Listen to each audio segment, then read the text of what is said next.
how we feed our pets. We serve pet food in a bowl. If it is a raw pet food, if it is a contaminated pet food, dogs, they come, they chew, they consume. And unlike human, we don't wipe their mouths, right? If salmonella is attached on their mouths, whisper, etc., now the pets will come, hug you, kiss you, lick you, then you get the salmonella from them.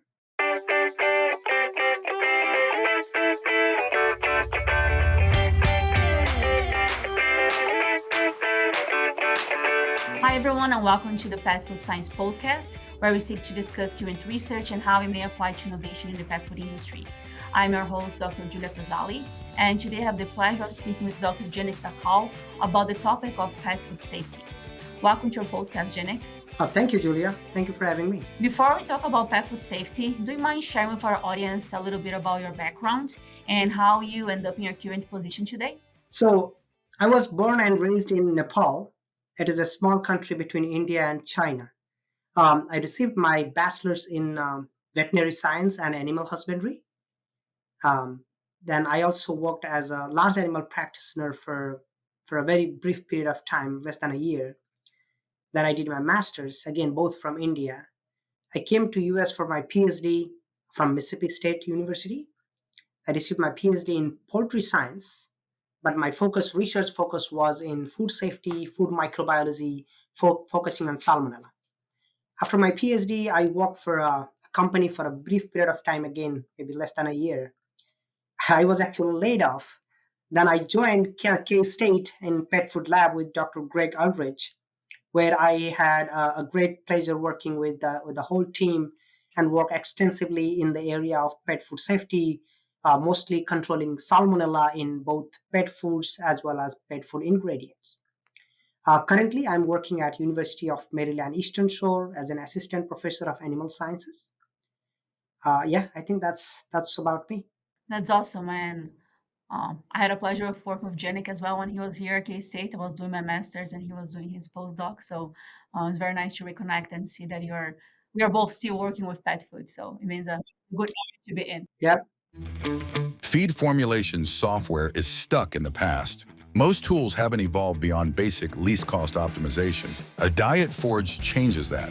It's an AI-powered platform with nonlinear ingredient modeling for enzymes and additives, cost per gain and maximum profit optimization, and real-time collaboration like Google Docs for nutrition. Every recommendation is grounded in world-class research, built for modern nutritionists who need more than legacy desktop software can deliver. Work seamlessly with your team and optimize the way modern operations demand. Try dietforge.ai free today. Feed formulation, finally modernized. And since you're a professor there at university and working with pet food, I imagine, can you share with us what current research you're working on or what your lab can offer to the industry? So that's a good question. My lab currently is focused on food safety and food microbiology. So that means I'm working on both human side as well as pet food side. I have currently 3 active projects going on. One of the major projects is we received a USDA fund. And it is interesting that this is one of the first projects that USDA has, to my knowledge, a USDA has ever funded on pet food safety. Otherwise, usually USDA, it's not their research area, research interest area, priority area. USDA pet food safety project I have that I'm leading that, where we are looking into the pet food surveillance on salmonella, their antibiotic resistance pattern, followed by some novel antimicrobials that could be used in pet food to mitigate salmonella. Again, focus is on salmonella. We are using different natural antimicrobials, chemicals, acidulants, and we are also working on bacteriophages against multi-drug resistant salmonella that could be found in pet food. My another project is on poultry, so maybe we can talk about that later on.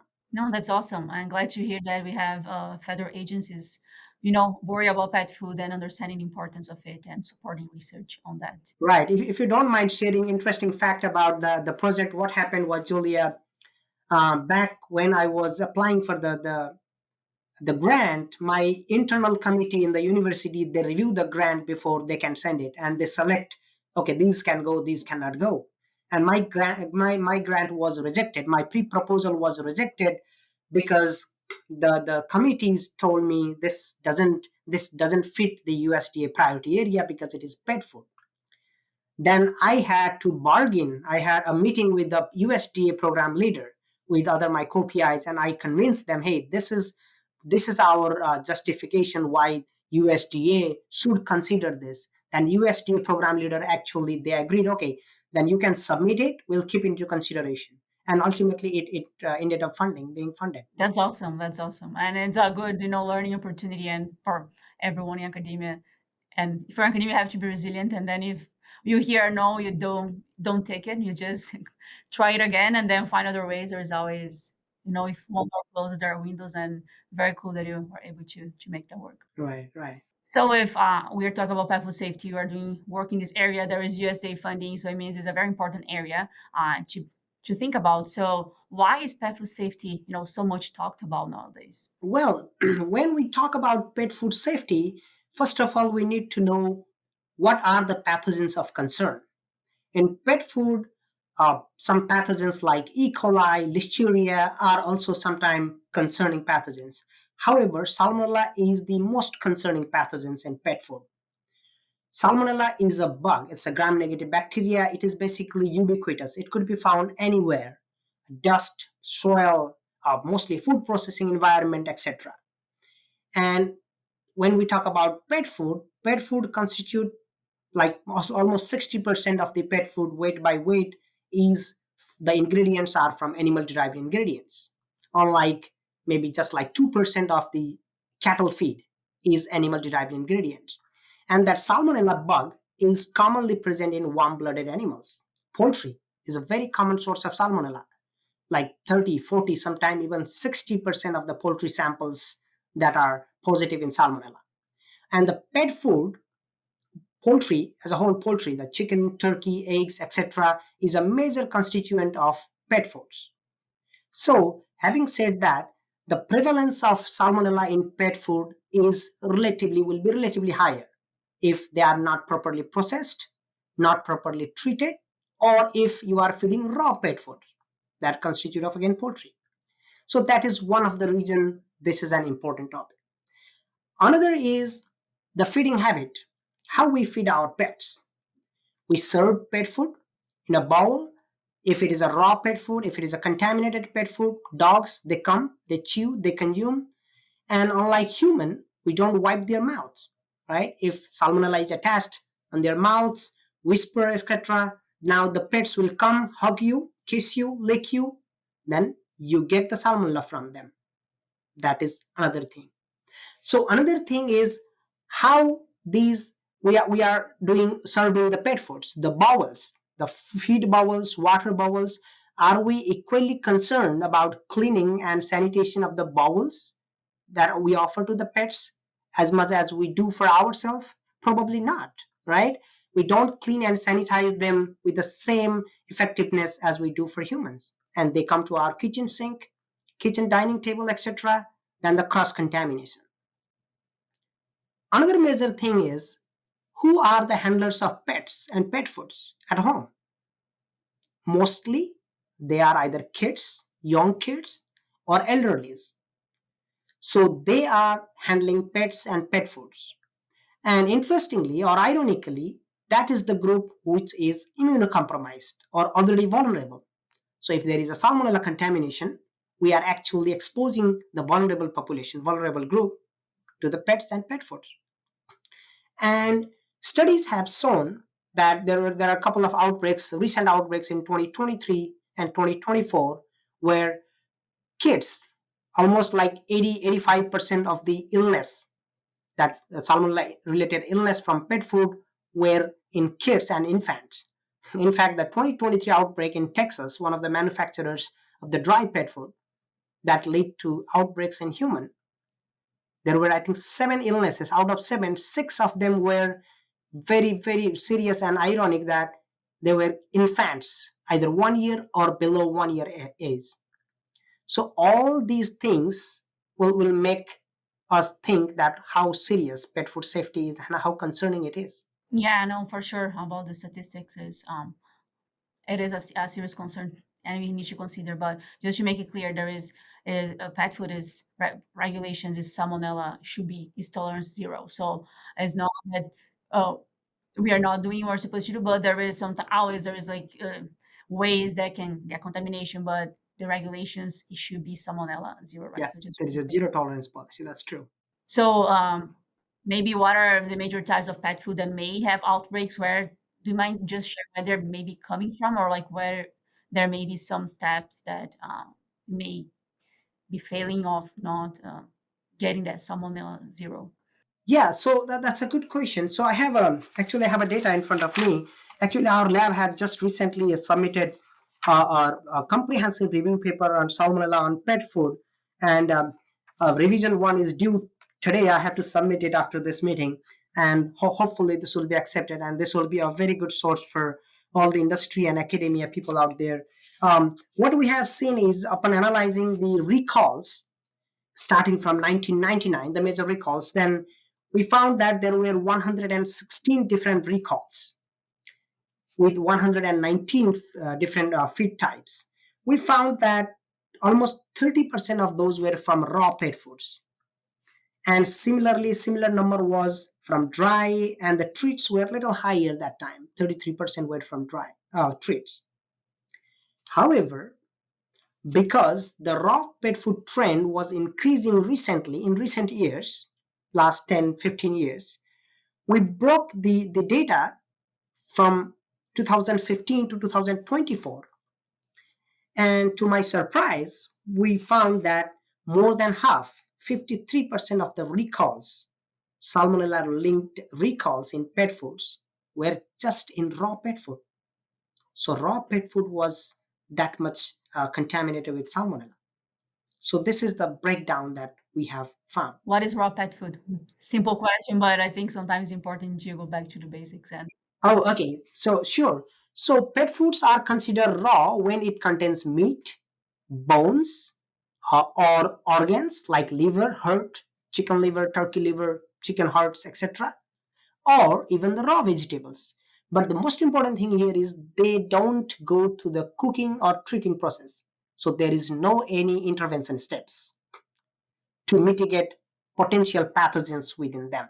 So those are considered raw pet foods. so they don't have any heat application, right? So that's it. Yeah, no heat or no chemical. And the interesting thing about raw pet food is these pet owners prefer raw pet food because they have some anecdotal thought going on that raw pet food, feeding raw pet food to their dogs or cats, mostly dogs, make them more vigor, more like wilderly instinct, and they have some nutrition benefits, etc. However, scientific evidences that don't support that the raw pet food are superior in nutrition quality as compared to treated or cooked pet foods. And in fact, the FDA, US FDA, they do not recommend feeding raw pet food. It is clearly stated in their website that we do not recommend feeding raw pet food to the dogs. I mean, like mild heat helps with nutrient digestibility or bioavailability. Too much heat is going to decrease a little bit, so that's one big point of like feeding raw is going to be more available. That's some of the considerations. But I mean, the even the highly processed, which what is highly processed, but there still provides sufficient nutrients. Right. It is again there is a balance, Julia. What at the cost of, so maybe there is a slight change in nutrition, but will that be good to compromise with the safety? Is that something that you want to compromise with the safety when you want to try to save tiny penny amount of vitamins or proteins? So Yeah, no, there are many nutritional cause, safety, many aspects you consider, and sometimes people have, food philosophy, feeding philosophy, there's yeah, any philosophy, and then I think the industry tries to address all of those, and then we just need to make sure they're all safe, when they are in the hands of pets. I think there's yep, room for everything if we do it properly and consider, and any type of pet food is going to have its own challenge for sure.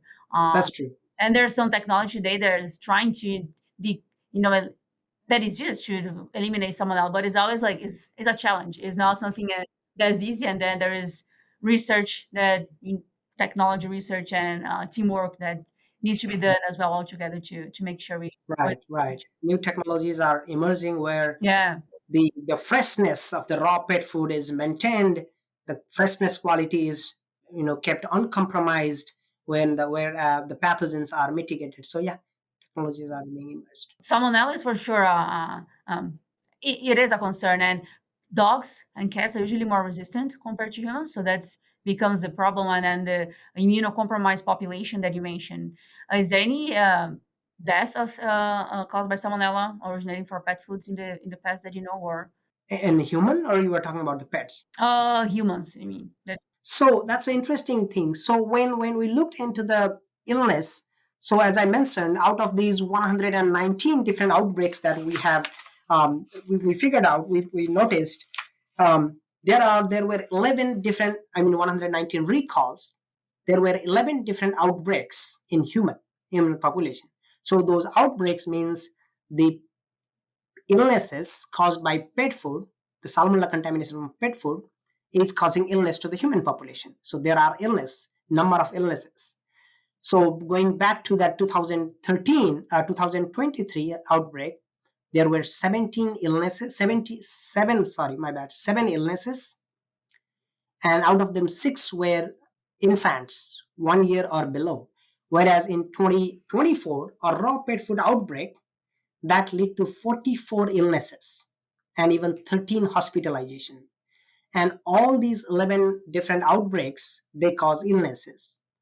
Regarding deaths, so there was one outbreak in 2017 to 2019, between this time frame, raw turkey outbreaks that was intended for both human as well as pets. There was one death during that outbreak.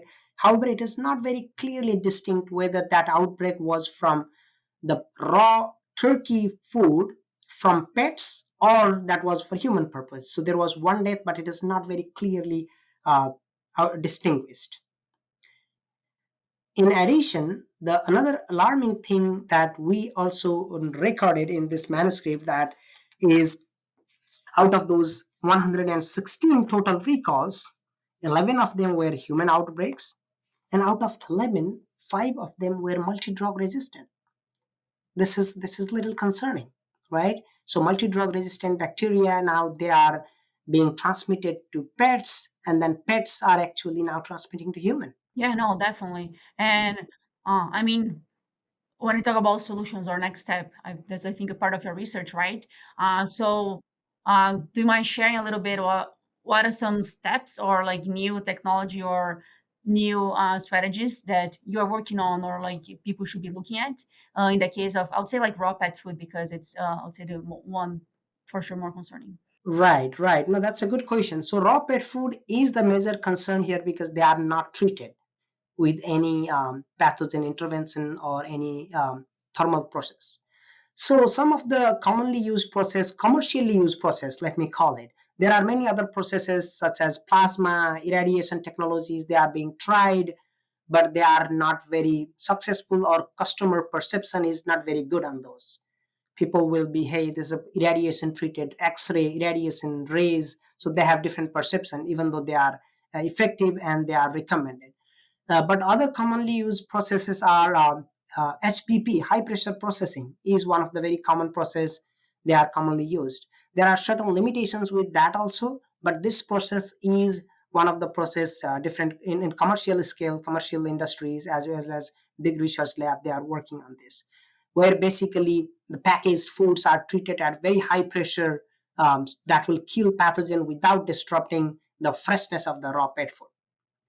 And now the pet food that comes out of the HPP will be pathogen free, but having the same taste, same sensory properties, same nutrient properties. So that is one study very commonly going on. Another study that our lab is also currently doing is using bacteriophages. Basically, what bacteriophages are, they are viruses, but good viruses. Those viruses are present everywhere in soil, in sewers, everywhere. Those viruses, they are isolated and they are very specific to salmonella. They can kill only the salmonella if we target using that. Bacteriophages, they are solution. They come in a solution. They are targeted against salmonella only. They are very natural. There is no chemical, no heat treating, no irradiation, nothing. So those bacteriophages, they are also now commonly used. Not commonly, in research lab they are very commonly used. In commercial scale, there is one 40 something, 40 friend or something, one in UAE, one commercial pet food producer they are using. I think, to my knowledge, that is the only one pet food producer in the world currently using bacteriophages. That is considered a natural also. That is another alternative to use to kill salmonella in pet food. We are also trying some acidulants like sodium bisulfate, some organic acids. Those acidulants also we are trying in our lab. And in the past, I worked with some medium chain fatty acids also. The problem with medium chain fatty acids and some natural oils. Natural oils, I think University of Connecticut, they have used Dr. Anup and their group, they are using this thing on pet food. The problem is the sensory. The dogs are sometimes they don't like the sensory properties. So they alter the sensory properties sometimes so much that they prefer, we had seen that they prefer control over the treated. So we have to find out some other additives that could mask the flavor of those antimicrobials, which can actually kill the pathogens. Yeah, it's a balance between food safety, but also animal acceptance. And Exactly, exactly. So dogs, they don't understand that like human, hey, this is good for health, so compromise with the test. Sometimes we may, but dogs, they no. They said they don't like. that's why I like work on pet food. It's a puzzle. It's not only one or others. Like you fix one, okay, well, it doesn't connect with this other one. So it's That's for true. sure a big puzzle to That's true. fit. It's time for our famous three. Tired of navigating the pet food industry alone? The Pet Food Inner Circle brings together the brightest minds in pet nutrition, where seasoned professionals share real insights and tackle the challenges that matter most. When you need answers, industry leaders are just a conversation away. Ready to join the circle? Visit petfoodinnercircle.com and connect with your peers today. Well, thank you very much, Janik. I think it was great to learn about what you're doing, some of your research, and some very important information that you share. I think that food safety is always going to be an important area of pet food, same as human food, and there's a lot to learn and to apply science. And but I think the industry overall does a great job, and they are concerned about this, and then they invested in make sure we feed a very healthy food, pet food for our pets, but also that is safe for everyone dealing with that. Sure. So before I let you go, I want to ask you two questions not related to food safety. Uh, One is, do you have any favorite book or resource outside agriculture that you like? Maybe a book that you read or a website that you always go for news or something? Well, that's a good question, Julia. I don't usually get time to read these novels, and other than the curriculum, I know I think you are on the same boat. You are on the same boat. But the last time I read the book was The Alchemist, Paulo Coelho. This book, I really enjoyed this book, where the shepherd, I think his name was Santiago from Spain. He went to pyramids. He was having this recurrent dream about the fortune, hidden fortune, then how he reached pyramid, different obstacles he encountered. Like there were thieves, they were robbing, there were some people who tried to misguide him. He also fell in love with one beautiful Arabian girl. Then all these obstacles, it didn't let him stop from his journey, and he actually reached there and he achieved the goals. So none of those stopped. So that book was one book that I really liked it, because the takeaway that I received, I gained from that book was focus on your goal, and what he called in that book their personal legend.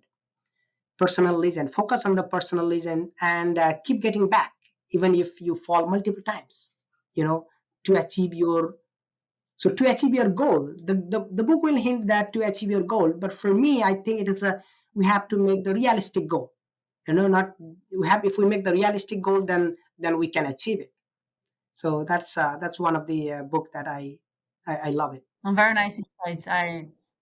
Yeah, it's about how many times. It's not how many times you fall, how many times you get up, or how you competitive. So, um, and yep, the USA grant's a perfect example. So that fits really well with Yeah, research.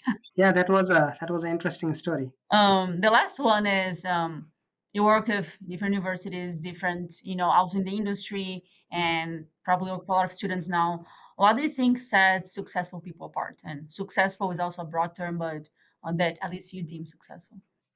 Yeah, so for me, one of the many things that a successful person should have is a long-term vision, foresight, long-term vision, not a short-term vision, a long-term vision about his future. He's like, if you are in the research or if you are in a business, think from a broad perspective. Time management is a very important thing that a successful person has learned, and basically we all are learning, no one is perfect on that, but time management, effective use of the resources, those are things. Another thing, actually, I give this credit to Dr. Eldridge the most, is how strong social and interpersonal skill should one have to be successful in academia or industry, whatever. This is one very important thing. And another is openness to continuous learning and improvement. You should always be a student. You are a teacher, but you are a student. So if you are more open to open to learning always, then I think you tend to be more successful in your area. That is one of the things that, yeah, those are a few things that I believe a successful person um, has or should have. Yeah, no, I love it, and I agree with it. Well, thank you very much, Janek, for joining us today, and I hope we come back in the future to share more about future results from your research and let us know how we can all learn from what you're doing. So thank you very much. Yeah, thank you very much for having me, Julia, and share my thoughts on this.